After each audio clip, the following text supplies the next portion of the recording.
It's been a while since I've posted something on YouTube, and I've just actually finished work, funnily enough, and had a bit of an inspiration just to put something up and share a little bit of love and remind you that we're all one, we're all loved, you're loved, no matter who you are, where you are, what you're going through. I think I just wanted to put out there the vibration that we are all one and we're all connected and we're all part of a beautiful process at this point in time, this evolution, which I think is being perceived by a lot more people now than it has ever been in the history of this planet. And when I say this planet, I'm talking about this particular reality, because there are many Earths, there are many different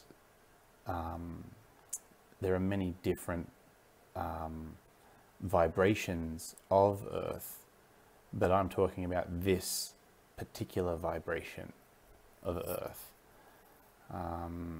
Now, we can get a little bit more metaphysical, but I really just want to keep this simple. So if you want a bit more of an explanation of the different sorts of planets and the different vibrations of Earth, you can check out another video of me doing a channeling of Adonai, which is the name of the soul group which I'm a part of. So I guess I just wanted to talk about what is happening and why some people are perceiving this and some people are not. Now, I think what we need to understand here is this is happening as a collective consciousness. So it's not that everyone will consciously perceive this. I mean, we're all part of this collective consciousness. And when I'm talking about this collective consciousness, I'm talking about the collective consciousness of humanity. We're all key players. We're all essential for the future vibration of this planet, and to raise the vibration so that we can evolve consciously into a world of love and peace, and a world without money and without slavery and without hunger and without abuse. We have the power to do this. You have the power to do this. What will start happening as you start to realize this and expand your own consciousness through however it happens? You might, watch a movie and have an aha moment and all of a sudden have an epiphany. Right, okay, so this is what's happening, and you might have an instant understanding. For some people it takes a bit longer. There's no right or wrong way to do this. Funnily enough, you actually create the events which enable your own awakening.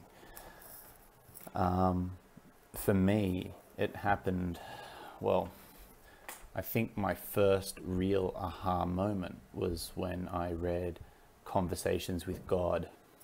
When was that? That was about 10 years ago.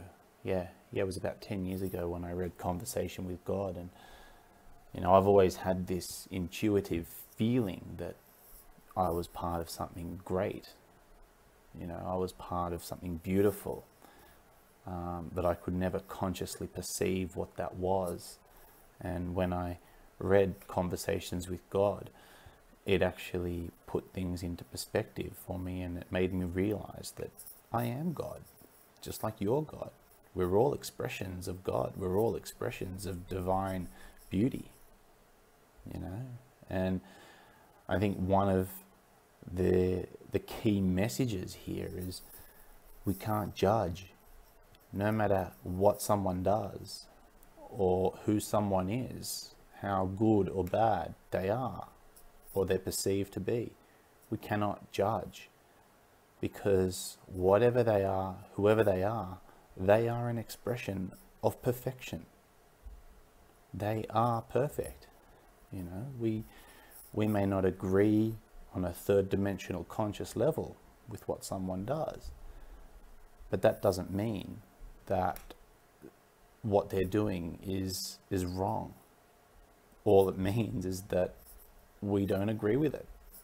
That's all it means. We don't agree with it. We don't understand it. We may want nothing to do with it, but that's our choice, and that's our free will. We have that right to not agree with someone, but we've got to be careful, I think, by when we don't agree with someone, not to judge them as wrong.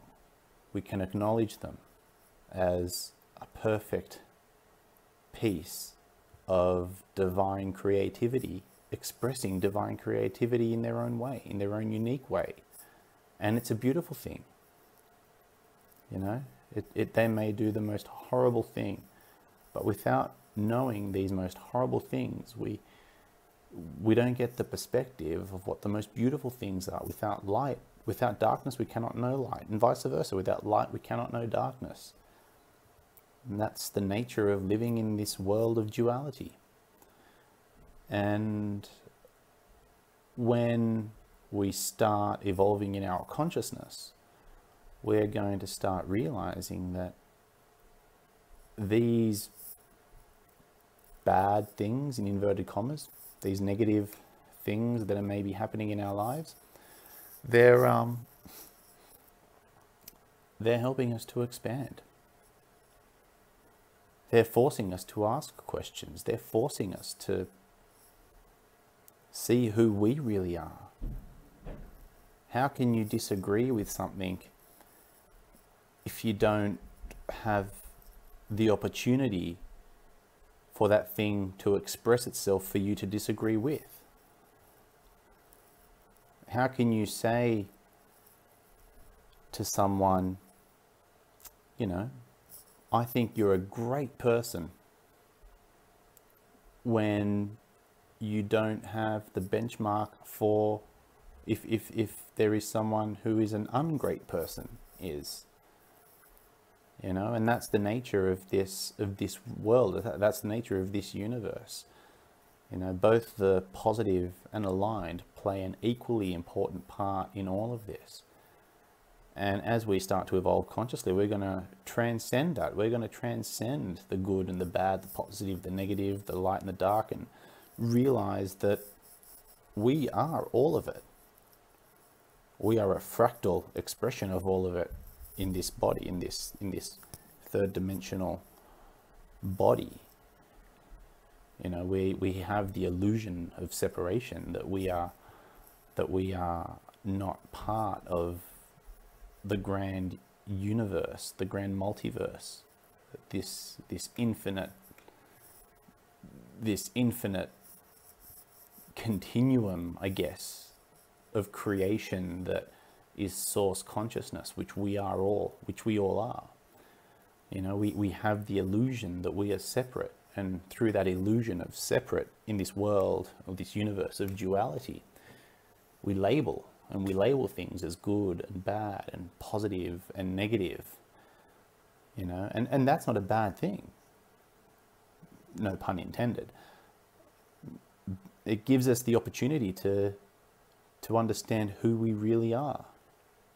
Both, you know, who I am, who you are. It gives you the opportunity to know who you are as an individual, but it also gives you the opportunity to partake in this infinite expression of divinity, because your reaction to a situation enables source consciousness to understand that situation more fully because of you. So you actually play a key part of the evolution of source. Without you, source cannot know itself. It cannot test itself to its limits. And the great thing here is there's no rules. There's no right way or wrong way to do it. It just is. You're doing what you're doing, and what you're doing is beautiful and perfect.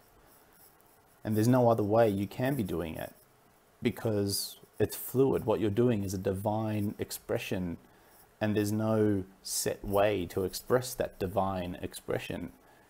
You know, you're doing it just by being you. You don't need to be anyone else.